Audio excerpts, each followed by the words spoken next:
Denmark has announced the largest arms procurement in its modern history, committing nearly 58 billion Danish kroner, about 9.2 billion US dollars, to acquire advanced weapon systems ranging from air defense to long-range precision strike. For a small Nordic country better known for peacekeeping and cautious defense policy, this marks a decisive change in military posture. Instead of relying solely on defensive deterrence, Copenhagen is now signaling a willingness to hold adversaries at risk with long-range capabilities. The immediate context is one of growing pressure in the Baltic and Arctic theaters. Since 2014, Russia has demonstrated both the capability and the will to project coercive power, whether by occupying Crimea, conducting large-scale exercises near NATO territory, or interfering with undersea cables and energy infrastructure. More recently, Denmark has faced mysterious drone intrusions over its largest military bases and airports, which Copenhagen described as hybrid attacks. These incidents exposed vulnerabilities in airspace surveillance and underscored how fragile critical infrastructure can be. They also created political momentum. Danish leaders now argue that a modern force must not only defend the homeland, but also impose costs on any aggressor. The procurement is divided into several functional pillars. The first concerns air and missile defense. Denmark already cooperates closely with NATO's integrated air defense network, but the new funding is expected to buy additional medium-range systems such as NASAMS or IRIS-T, potentially linked with radar upgrades and command and control nodes. These will provide a denser shield over Danish territory and allow integration with neighboring Sweden and Norway, both of which operate similar systems. The second pillar is long-range strike, the most controversial element. While Copenhagen has not disclosed exact platforms, options could include land-based rocket artillery with extended-range munitions or air-launched cruise missiles fitted to its fleet of F-35s. The third element focuses on counter-drone measures, from electronic warfare kits to point defense interceptors. The fourth category is C4ISR, command, control, communications, computers, intelligence, surveillance, and reconnaissance, which ties all these tools together. What makes this deal historic is not simply its price tag, but its political symbolism. For decades, Denmark, like many Nordic states, emphasized territorial defense and peacekeeping deployments abroad. The new package shifts the country into deterrence by punishment, signaling that in a conflict, Denmark would be able to strike deep against staging areas, supply depots, or command centers on the adversary's side of the Baltic. This does not mean Denmark seeks offensive war, but rather that it wants to raise the costs of aggression so high that Moscow would hesitate. For NATO, this is welcome burden sharing.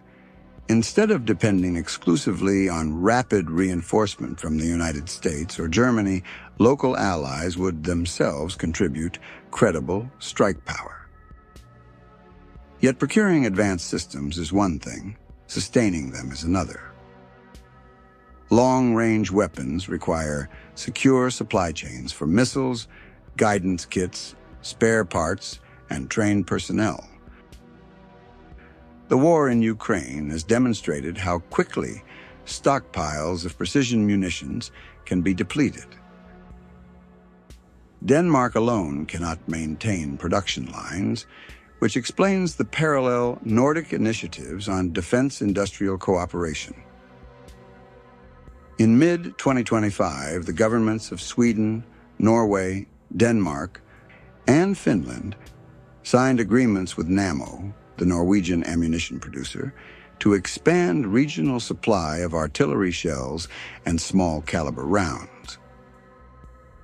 Sweden also announced its largest ammunition investment since the Cold War, while simultaneously ordering Polish-made Pioran man-portable air defense systems.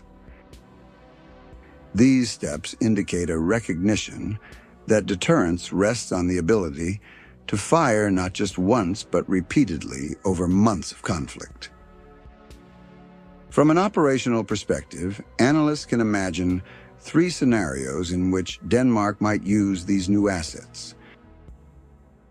In a baseline situation of peacetime tension, the systems provide insurance against drone intrusions and strengthen NATO's air policing mission. In a crisis escalation, Denmark could employ long-range fires to interdict Russian forces in Kaliningrad or along sea approaches to the Baltic. In a hybrid scenario where sabotage or cyber attacks disrupt undersea infrastructure, Danish counter-drone and ISR systems could help attribute responsibility and provide options for calibrated retaliation. Each scenario, however, carries political risk. Striking targets outside Danish territory would escalate rapidly, and even the possession of such capabilities could trigger countermeasures by Moscow. Ethical and legal debates will follow. Long-range precision strike is often described as clean, but in practice it risks collateral damage if used near populated areas. There will be questions about proportionality under international law, especially if Denmark deploys weapons preemptively. Domestically, Danish society must balance its humanitarian identity with the reality of becoming a frontline strike power. Already there are critics who warn that by abandoning a purely defensive doctrine, Denmark may become more of a target in any confrontation. Nevertheless, the strategic logic is clear.